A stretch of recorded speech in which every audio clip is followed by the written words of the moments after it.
मेरा प्रेम पत्र पढ़कर के तुम नाराज ना हो।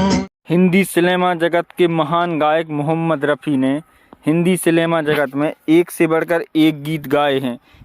सितारे लपेटे हुए तो जान तमन्ना किधर, जिसे सुनकर लोग मंत्रमुग्ध हो जाते हैं।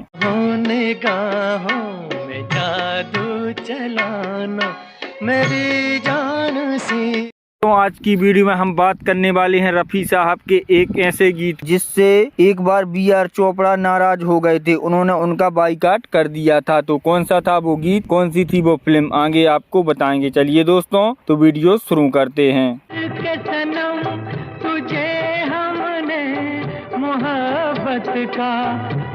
मोहम्मद रफ़ी साहब के लिए कहा जाता है कि वे अपने काम को लेकर बहुत संजीदा रहते थे, साथ ही वो बेहद सरल स्वभाव के थे। यही वजह है कि कभी भी उनकी किसी से तकरार नहीं होती थी। लेकिन एक बार बी.आर. चोपड़ा ईगो सामने आ गया था और यही उनके लिए परेशानी बन गए थे। भारतीय सिनेमा में बी.आर. चोपड़ा एक बड़ा नाम है। उनकी बनाई गई कई फिल्में आज भी याद की जाती हैं। बी.आर. चोपड़ा फिल्म नया दौर से लेकर आए थे। दिलीप कुमार, बैजंती माला, अजीज, जीवन, जॉनी वाकर जैसे कलाकार इस फिल्म में शामिल थे। नया दौर फिल्म को खूब पसंद किया गया था और यह सुपरहिट रही थी। खास बात यह थी कि इस फिल्म के सभी गाने बेहद हिट रहे थे। फिल्म का संगीत ओ.पी. नैयर ने दिया था और इसके गीत अधिकतर गाने मोहम्मद रफ़ी ने गाए थे। बी.आर. चोपड़ा की फिल्म का सफल होना भारतीय सिनेमा को आगे बढ़ा रहा था, लेकिन साथ ही कहीं न कहीं उनमें घमंड आ रहा था।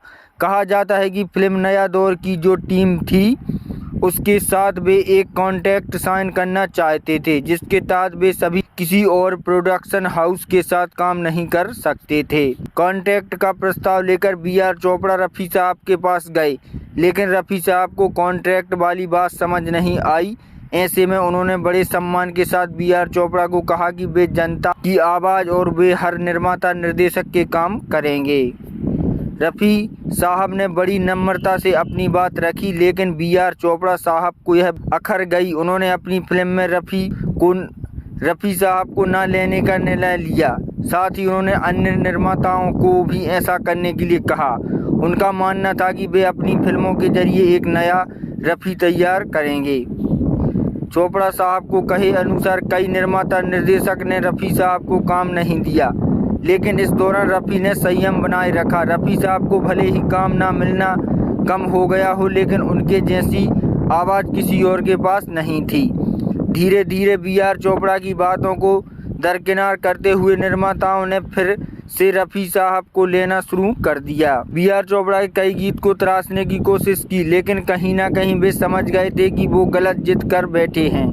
बी.आर. चोपड़ा के भाई यश चोपड़ा ने जब फिल्म वक्त बनाने का निर्णय लिया तो उन्होंने अपने भाई से पूछा कि क्या वे सिंगर के तौर पर रफ़ी साहब को ले सकते हैं, तो बी.आर. चोपड़ा ने बेमन से हामी भर दी।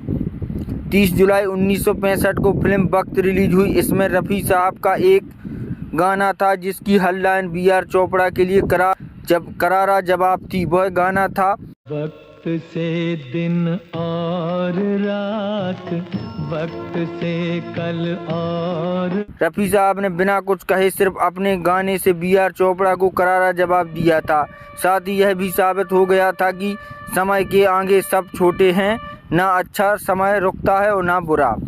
दोस्तों, तो यह रफ़ी साहब का किस्सा कैसा लगा हमें कमेंट में ज़रूर बताएं।